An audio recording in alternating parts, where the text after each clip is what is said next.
The cruise wasn't supposed to change my life.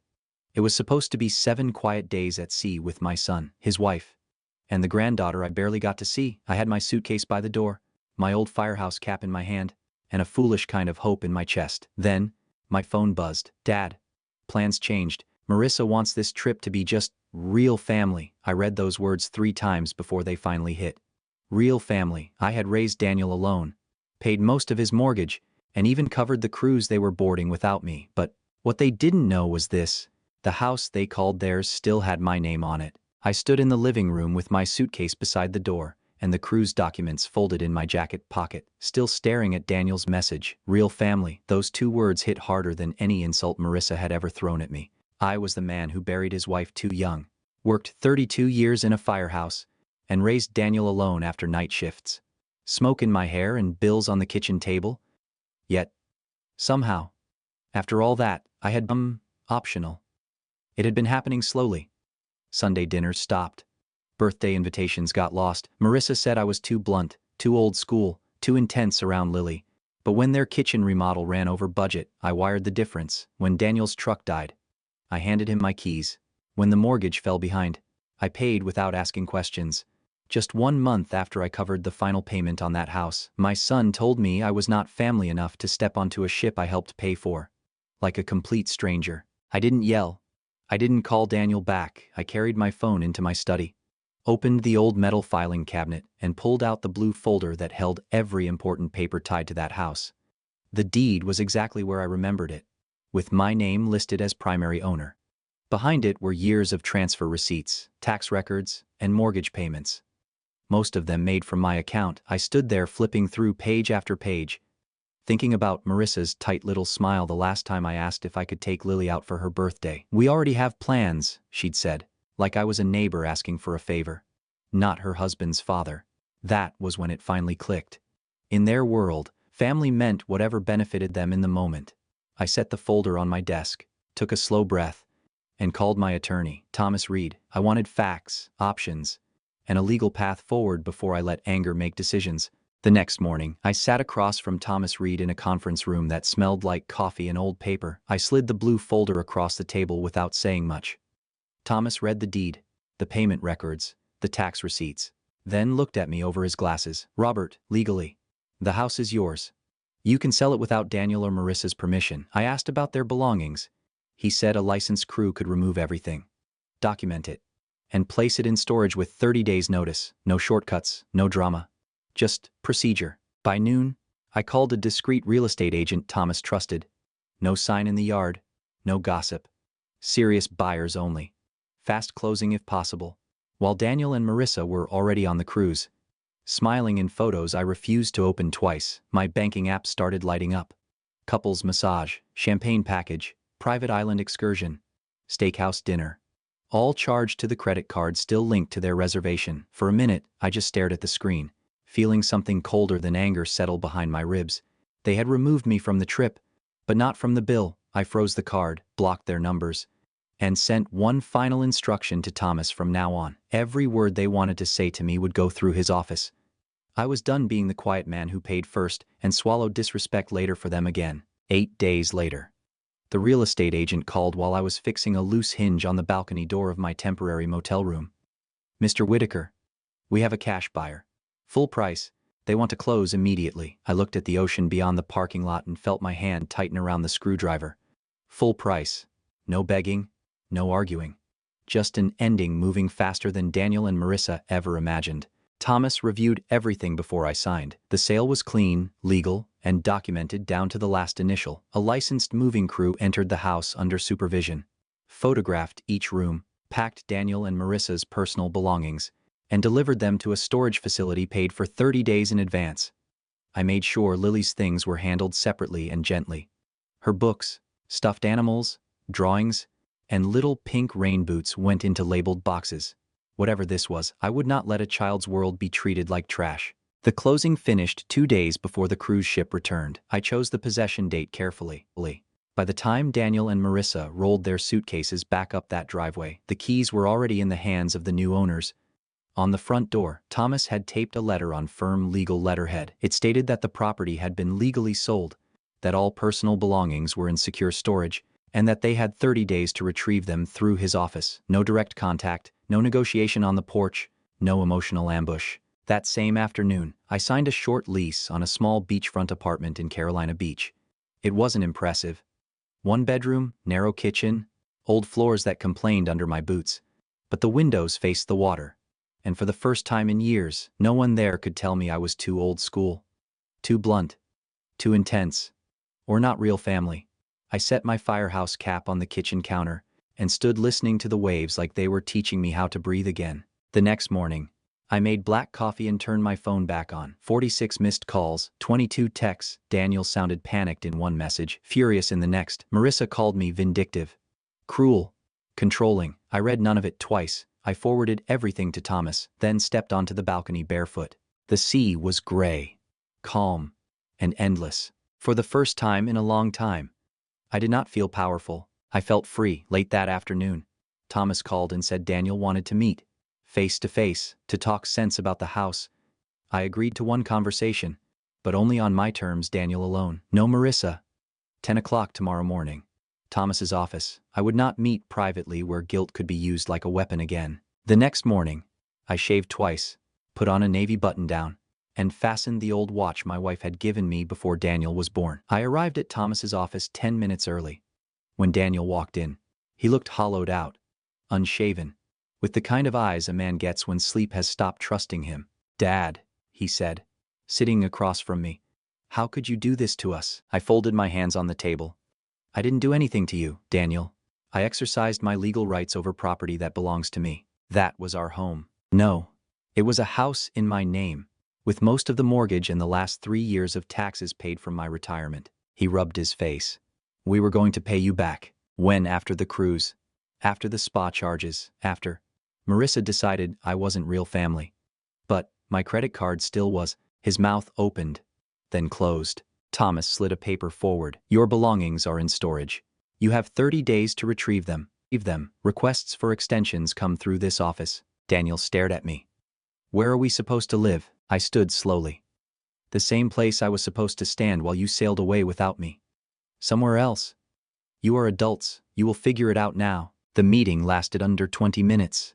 3 days after the meeting, silence settled over my phone like snow.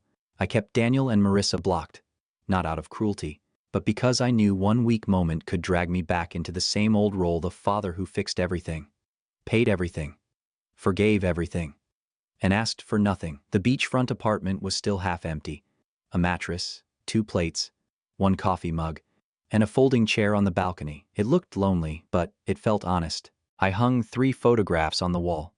Daniel at 7, missing both front teeth. Daniel at 12, holding a fishing rod too big for him. Daniel at 17, standing beside me after his high school graduation, pretending he did not want my arm around his shoulders. Before Marissa, before the slow rewriting of me into the problem. That morning, Thomas called. "They hired counsel," he said. I stared out at the water. "For what?" "They are claiming there was a verbal agreement that you would eventually transfer the house to them. They are also pointing to some mortgage payments they made as evidence of ownership." Can they win? Highly unlikely. A few contributions do not override the deed. Still, we need to answer formally. After we hung up, I walked the beach until my bad knee started complaining. Families passed me with coolers and towels. Children chased gulls. Old men sat in lawn chairs pretending not to watch the world. I realized I had spent years orbiting Daniel's life like a satellite with no gravity of my own. His bills became my emergencies. His moods became my weather. His wife's approval became a door I kept knocking on, even after it stopped opening. And the moment I stepped back, I became the villain. That thought should have broken me. Instead, it steadied me. I was 68 years old. I had run into burning buildings, carried strangers through smoke, and buried the woman I loved. I could survive being misunderstood by people who benefited from my silence. Back upstairs, I found an email from an address I did not recognize.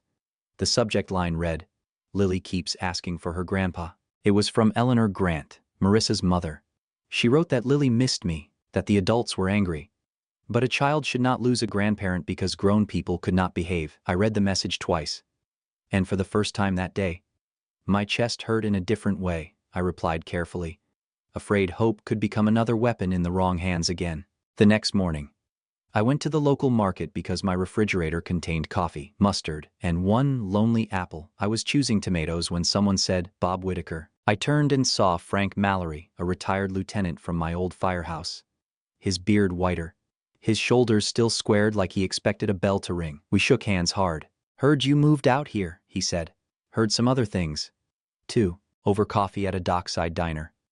I gave him the short version. Frank listened without interrupting, which meant he was taking it seriously. When I finished, he leaned back and looked at me the way men in the service look at each other when excuses have run out. "Bob, you didn't just help them," he said. "You trained them to expect rescue.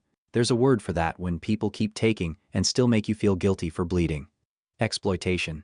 The word followed me home. I hated how accurate it was. That evening, Eleanor emailed again.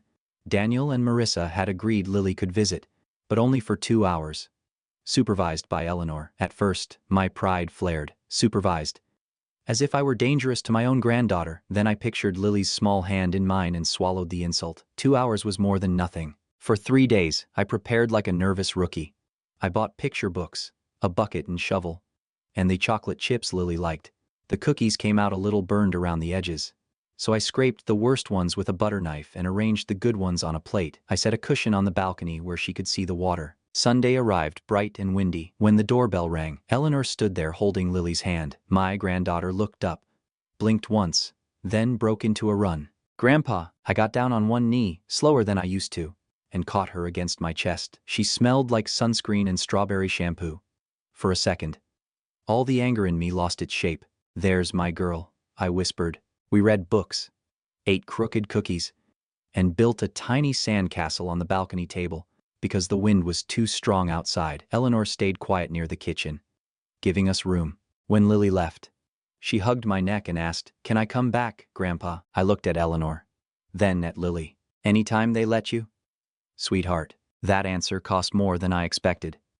A week after Lily's visit, Thomas Reed called just after sunrise. I was on the balcony with coffee gone cold in my hand, watching shrimp boats crawl across the gray water. "Robert," he said, "there's movement. Good or bad. Complicated. Daniel and Marissa's attorney is proposing a settlement. They'll drop the challenge to the sale if you reimburse the mortgage payments they can prove they made. Adjusted fairly." I leaned back in the chair. Last week they were ready to fight until I was broke or dead. That changed after certain emails surfaced. The gulls outside went quiet in my head. "What emails?" Thomas paused, careful as always. "Messages between Daniel and Marissa. In one, Marissa states plainly that there was never a verbal agreement for you to transfer the house. In another, she discusses trying to establish an ownership claim later through what she called pressure, possession, and family optics." I closed my eyes. He continued, "There are also references to keeping you emotionally dependent on Lily visits and discouraging Daniel from asking you direct questions about the deed. It is ugly, Robert." For a long time, I said nothing. I had survived fires, funerals, and the kind of silence that follows a house when everyone inside is gone. But this was a different burn. This was not a misunderstanding. This was not a young couple drowning in bills and making selfish choices. This was strategy. Someone had sat at a keyboard and treated my love for my son and granddaughter like a weakness to be managed. "Did Daniel write those things?" I asked. Some replies, yes, mostly short, mostly agreement by silence. Marissa was driving the plan. That answer helped and hurt at the same time. A cowardly son was still a wound. A scheming daughter-in-law was easier to hate. "How did you get them?" Their side did not say. My guess is someone close to them thought the claim was becoming dangerous. Maybe their attorney demanded full disclosure. Maybe Daniel panicked. However it happened, those emails make their verbal agreement argument almost impossible. I stood and paced the small balcony, my bare feet rough against the boards. Below, a father lifted a little boy onto his shoulders near the tide line. The boy laughed like trust had never cost him anything. "What do you advise?" I asked. "If you want to fight, we fight. With this evidence, your position is very strong. You could refuse a settlement and likely win.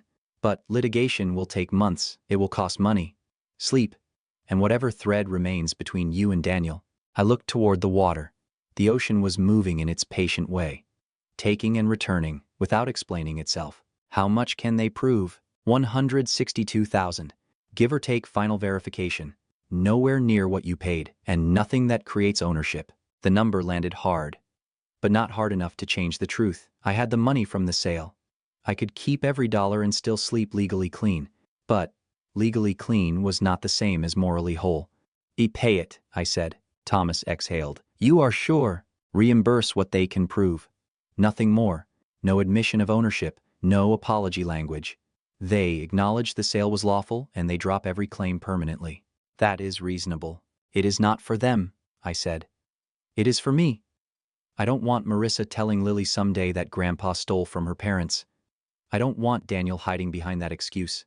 And I don't want to become a man who keeps money just because the law lets him. After we hung up, I stayed on the balcony until my coffee was undrinkable. Anger still lived in me, but it no longer drove.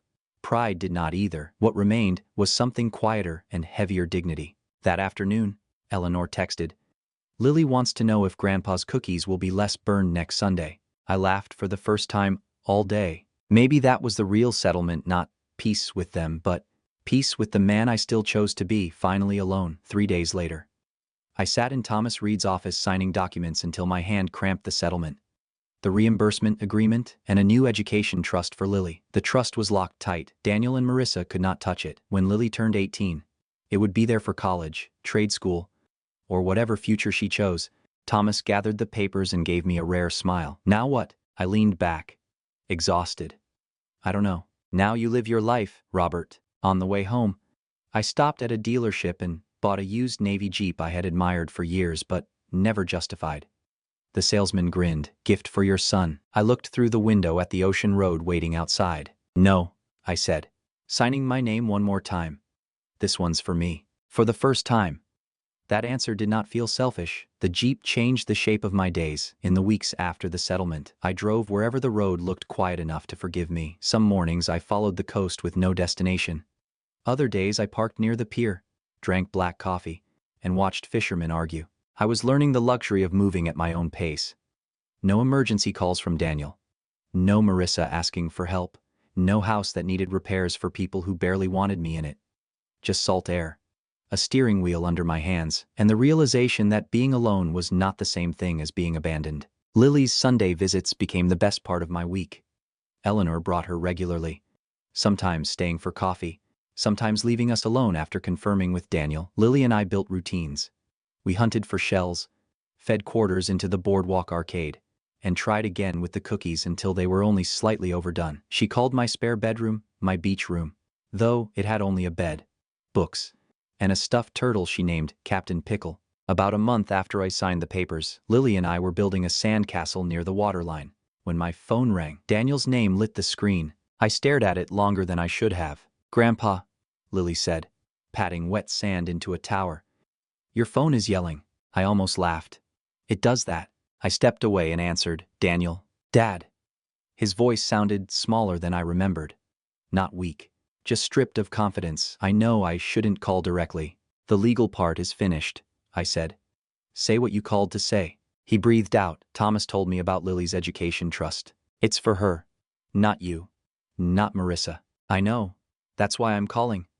He paused. Thank you. After everything, you protected my daughter's future. Our family has done enough damage around that child. She doesn't need to pay the bill. No, he said quietly. She doesn't. I looked back at Lily. She was pressing a broken shell into the castle wall with the concentration Daniel used to have when assembling model airplanes. Was that all I asked? No. Another silence. Dad, I'm sorry. I stood still. I'm sorry for the cruise text. I'm sorry I let Marissa decide you weren't welcome. Then still let your card pay for everything. I'm sorry for every dinner we skipped, every birthday you heard about through pictures, every time I let her talk to you like you were some problem. And I'm sorry I took your help like I was entitled to it. The wind moved hard across the phone. I turned away from Lily so she would not see my face. What changed? I asked. Everything finally got too loud to ignore. His voice cracked, then steadied. Marissa and I are separated. I closed my eyes. She moved in with Eleanor. I rented a small place near work. We haven't told Lily the truth yet. We're figuring out custody first so we can give her something solid. You need to tell her soon, I said. Children know when the floor is moving, even if adults keep smiling over it. I know. He swallowed. Dad, our marriage was broken long before the house. I blamed money, stress, you, anything except the fact that I had disappeared inside it. I let Marissa speak for me because it was easier than fighting. Easier than admitting I was scared of being alone. I watched a wave erase half of Lily's castle. She squealed, then started rebuilding. Daniel said, "Could we meet, just you and me? I don't want money. I don't want help. I just want to talk like your son." The old part of me wanted to say yes before he finished. The new part knew better. "Wednesday," I said. "The cafe by the pier. Public place. 1 hour. Thank you." "Dad, don't thank me yet," I said. Showing up is the easy part. When I returned, Lily looked up. "Was that Daddy?" "Yes." "Is he sad?" I knelt beside her castle. "He's trying to be honest. That can feel sad at first." She handed me a shell. "Then he can help rebuild." I took it, wondering if children understood more than we dared. Wednesday came with low clouds and a restless sea. I arrived at the cafe early, chose a table on the patio, and ordered coffee I barely touched. Daniel showed up on time. He looked thinner, older, wearing jeans and a plain gray shirt instead of the polished version Marissa used to present to the world. "Dad," he said. "Daniel." For a second, neither of us moved. Then he sat across from me and folded his hands like he was trying to keep them from shaking. "I let her turn you into the enemy," he said. "Marissa kept saying you were controlling, that every dollar you gave came with a chain attached. I believed her because it was easier than admitting I was weak." I said nothing. "She decided when we saw you, when Lily could visit, when we could ask for help, and when we had to push you away so we looked independent. I told myself I was keeping peace in my marriage. Really, I was hiding. The honesty was late. But it was still honesty. And now I asked, I want a second chance. Not your money, not your house. I want to be your son again, and I want Lily to have her grandfather without rules, permission slips, or Marissa standing in the doorway like you're dangerous." My throat tightened, but I kept my voice steady. "Trust doesn't come back because you finally found the right words. I know. It comes back by what you do when it costs you something." Daniel nodded. "Then let me start paying." I looked past him at the waves breaking white against the pier. Finally, I put my hand on the table between us. "1 day at a time," I said. He touched my hand like it might disappear. 3 months after the cafe by the pier, life settled into a rhythm I had stopped believing was possible. Daniel came by twice a week, sometimes with Lily, sometimes alone. He fixed a loose cabinet door without making a speech about it. I cooked breakfast on Saturdays, and Lily ate pancakes on the balcony with syrup on her chin while the ocean wind tangled her hair. It was not perfect, nothing repaired that quickly, but it was real effort, and I had learned to respect effort more than promises. Daniel and Marissa's separation became official. With shared custody and a strict schedule, Marissa kept her distance during handoffs. She would pull up to the curb, let Lily hop out with her backpack, and drive away before I reached the walkway. Fine by me.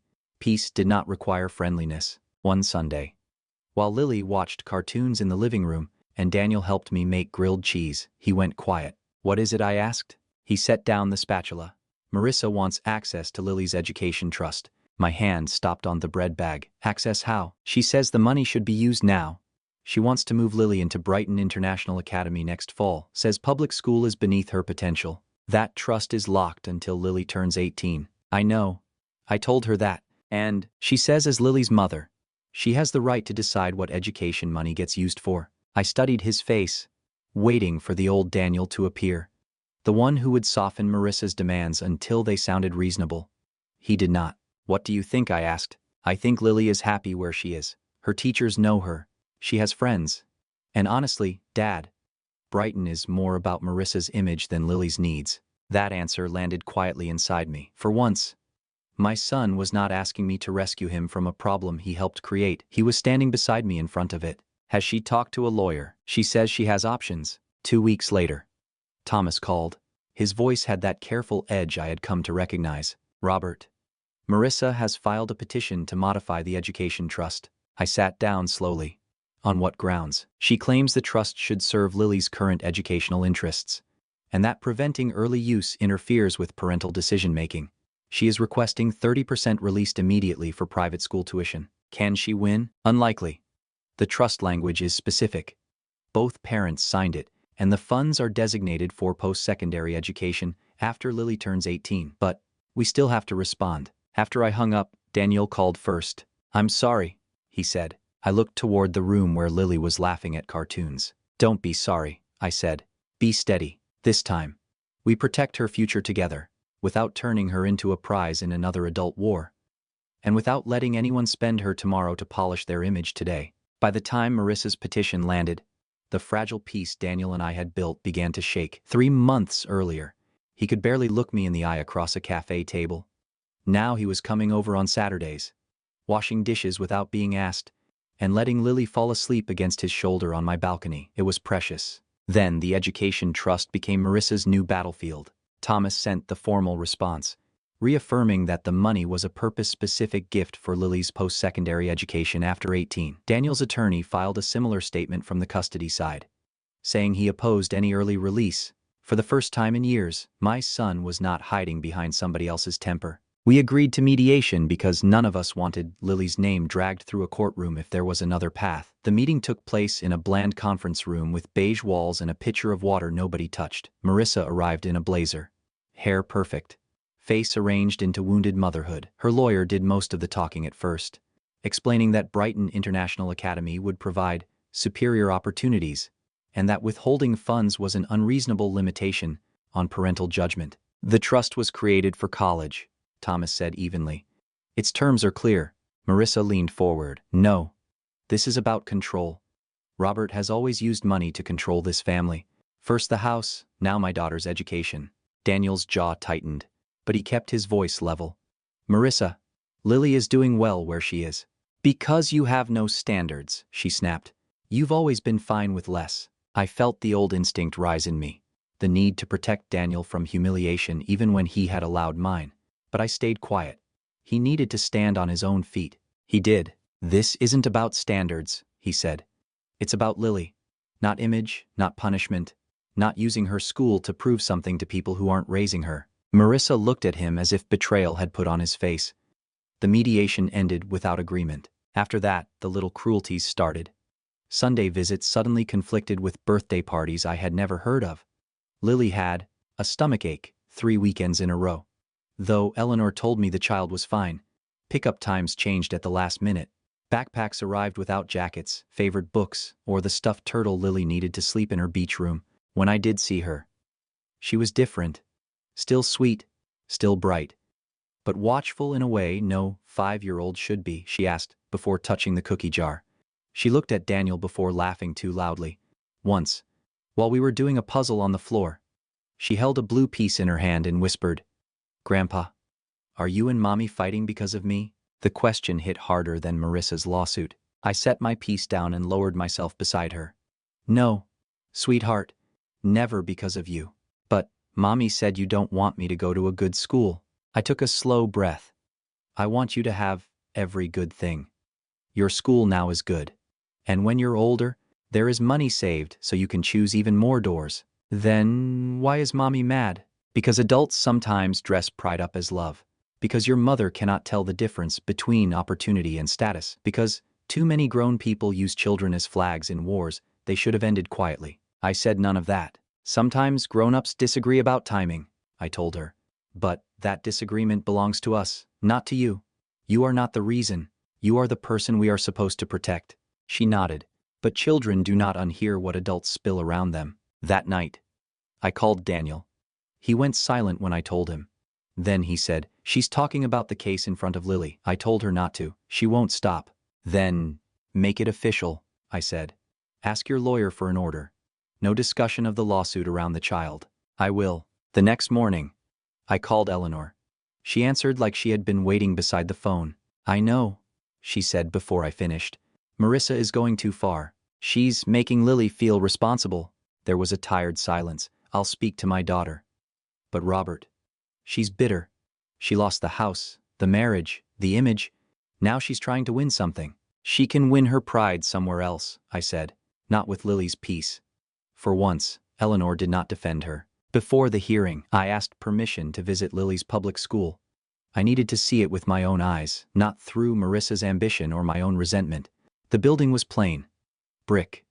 A little worn at the corners, but clean and bright. Children's artwork covered the hallways. The library smelled like crayons and old pages. Her teacher, Mrs. Palmer. shook my hand firmly and said, "Lily talks about your beach apartment all the time, Mr. Whitaker." Through the classroom window, I saw Lily sitting in a reading circle, laughing with two girls beside her. Confident, relaxed. Exactly where a child should be. I drove home clear-headed. She did not need a new school. She needed adults to stop using school as a weapon. The hearing lasted less than an hour, but it felt longer. Marissa arrived polished and pale, clutching a folder like proof of devotion. Her attorney spoke about a mother's right to choose the best education for her child. Thomas answered with paper, not emotion, the trust language, Daniel's signature, Marissa's signature, and the school report showing Lily was thriving where she was. The judge listened, asked 3 questions, then ruled that the education trust would remain as written. No funds before Lily turned 18. Any future school change required agreement from both parents or another court order. Outside, Marissa walked past us without a word. Daniel stood beside me, shoulders loose for once. "Thank you, Dad," he said, "for not bending." I looked toward the courthouse steps. I wasn't protecting money. I was protecting her future. One rainy afternoon, Eleanor knocked on my apartment door with her coat soaked through and fear sitting plainly on her face. I brought her inside, but she would not touch the tea. "Robert, Marissa found a job in Atlanta," she said. "She wants to take Lily with her." I set the mug down carefully. "After the custody order, she can't just leave." "I know, but she feels cornered. When Marissa feels cornered, she stops thinking about rules." That was enough. I called Thomas before Eleanor's car left the parking lot. Within hours, Daniel's attorney filed for a temporary order barring either parent from taking Lily out of the city without written consent from both sides or court approval. The school received updated instructions. Lily was to be released only to Daniel, Marissa, Eleanor, or me, and only under the custody schedule. That night, Daniel came over. He looked scared, but steady. "We're not waiting for disaster anymore," I told him. "We prepare before it knocks this time." 2 months passed, and the court order held. Marissa could not take Lily out of the city without Daniel's consent. So the Atlanta job disappeared, but peace did not return. She fought over everything now: uniforms, haircuts, dance class, bedtime medicine, even which backpack Lily carried. Daniel no longer folded under the pressure. He answered calmly, documented everything, and kept Lily's routine steady. As for me, the beachfront apartment became a real home. I planted herbs on the balcony and turned the spare room into Lily's weekend room. Waiting. On a Thursday morning, I was rinsing my coffee mug when Eleanor called. She did not say hello. "Robert, she's gone." My hand tightened around the mug. "Who's gone?" "Marissa. And Lily. She was supposed to take Lily to school, but they never arrived. Her phone is off. She isn't at the house. She isn't at work." I was already reaching for my keys. "Call Daniel." I did. "He's on his way to the police station." I drove there with my old firehouse instincts waking up hard inside me. Assess. Move. Do not panic where panic can hear you. Daniel was at the front desk when I arrived, pale, jaw clenched, giving the officer every detail he could remember. Within the hour, an Amber Alert was activated. Airports, bus stations, train stations, and neighboring counties were notified. The court order was entered into the system. Clear as daylight, Lily could not be removed without Daniel's written consent. The officer asked for possible destinations. We sat in my Jeep afterward, making a list that felt both useless and necessary. Eleanor's relatives, Marissa's friends, old vacation spots. Then Daniel sat forward suddenly. "Caleb Monroe," he said. "Who?" "Marissa's college boyfriend. She stayed in touch with him, last I heard. He was living in the Florida Keys." Before I could answer, Eleanor texted, "Come now. I found something." We drove to her apartment. Eleanor met us at the door holding an envelope with shaking hands. Inside were 2 bus tickets under Marissa's and Lily's names, headed toward a town near the Mexican border. Beneath them was a letter. "By the time you read this, we'll be far away. I won't let Lily grow up controlled by Robert's money and Daniel's weakness. She deserves a fresh start with a mother who loves her enough to leave." Daniel read it once, then crushed the page in his fist. "She kidnapped my daughter," he said, voice low and breaking. I put a hand on his shoulder. "Then we stop talking like family and start acting like witnesses." He called the investigator immediately. Then we waited. 3 adults staring at silent phones, while somewhere out there, a little girl was being carried into the dark by her mother's fear alone. Near midnight, Daniel's phone rang. He stared at the screen, then answered on speaker. "Mr. Whitaker, we found your daughter." His knees buckled. I caught his elbow. She's at a motel outside Laredo with her mother. She appears physically unharmed. Local officers have them secured until family court gives instructions. Daniel covered his mouth, and the sound that came out was not a sob exactly, but something torn loose. Eleanor folded into a chair, crying silently. I stood between them, one hand on Daniel's shoulder, the other on Eleanor's. Lily was safe. For tonight. Finally. That was everything. Daniel flew to Laredo next morning with a family court officer. Marissa was questioned, then released under strict conditions, no unsupervised contact with Lily, until court review. When Lily came back 3 days later, she looked smaller, clutching Captain Pickle against her chest. She ran to me and buried her face in my jacket. Mom said we were going somewhere nobody could find us, she whispered, but I wanted to say goodbye to you and Daddy. I held her carefully, afraid of squeezing too hard. You did nothing wrong, sweetheart.